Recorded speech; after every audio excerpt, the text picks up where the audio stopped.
ఈశావాస్యం ఇదం సర్వం. ఈశావాస్యం ఇదం సర్వం.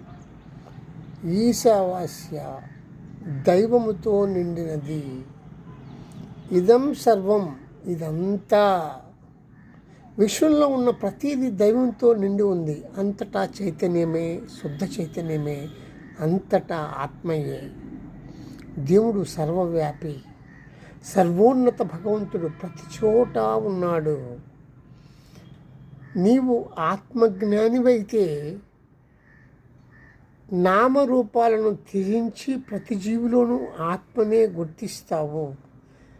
జ్ఞానికి బంధన లేదు. జ్ఞాని మనస్సు మాయకు అతీతంగా ఉంటాడు.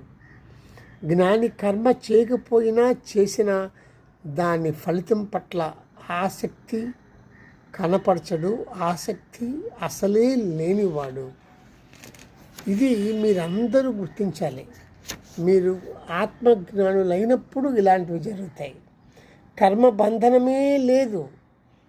దైవానికి శరణాగతితో ఉంటాడు ఆత్మజ్ఞాని. అదే మోక్షం. జ్ఞాని ఆ మహోన్నతమైన శాంతిని అనుభవిస్తూ ఉంటాడు.